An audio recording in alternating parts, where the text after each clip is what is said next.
Je suis Françoise Coquet, orthophoniste. Je travaille pour Apesal déjà depuis de nombreuses années, notamment en leur proposant d'utiliser un outil dont je suis le co-auteur avec le docteur Bruno Maetz, ORL et phoniatre, qui permet un repérage précoce des troubles du langage chez l'enfant. Voilà, donc le DPL3, c'est un outil de repérage des troubles du langage qui a été mis au point par des orthophonistes, mais dont l'utilisation est déléguée à l'enseignant. Donc il est certain que l'enseignant a déjà de lui-même une espèce de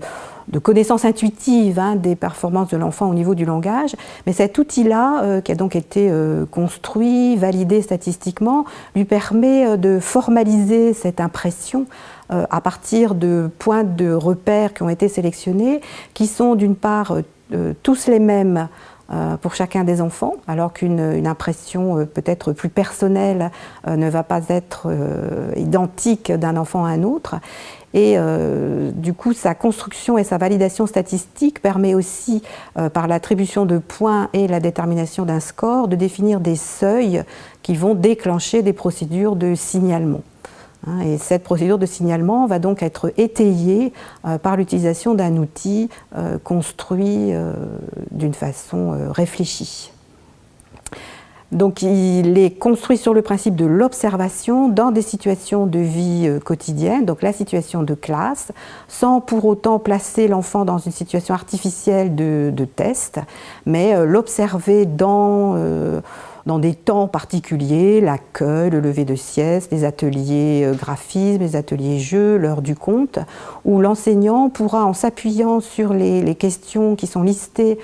dans l'outil, vérifier un certain nombre de performances ou de compétences dans différents domaines, la socialisation, la communication, l'appétence au langage, la possibilité d'exprimer son ressenti, une exploration aussi sur des activités graphiques qui complètent le développement du langage, sur le vocabulaire et aussi sur les aspects compréhension et expression, en conservant bien sûr une appréciation de la qualité de la parole, mais sans réduire le langage et la communication à cet aspect d'articulation. Alors on a choisi la tranche d'âge 3 ans, 3 ans et demi parce que un certain nombre d'auteurs montraient qu'à cet âge-là, l'enfant avait déjà des compétences planchées dans le domaine de la communication et du langage qui lui permettent d'être performant dans ses relations verbales ou non verbales, et puis aussi donc de se socialiser et ensuite de construire des premiers apprentissages. On a aussi démontré dans d'autres circonstances qu'un repérage précoce de difficultés ou de communication ou du langage permettait un réajustement assez rapide, à la fois des interactions dans le milieu familial, mais aussi de proposer une pédagogie adaptée. Ces deux réajustements peuvent être suffisants pour un certain nombre de sujets repérés peut-être et nommés fragiles dans leur développement du langage.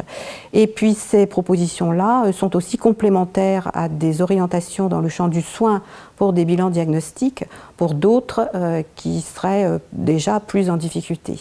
Sachant que si on envisage un apprentissage de la lecture à 6 ans, il est important que l'enfant, avant d'apprendre à lire, parle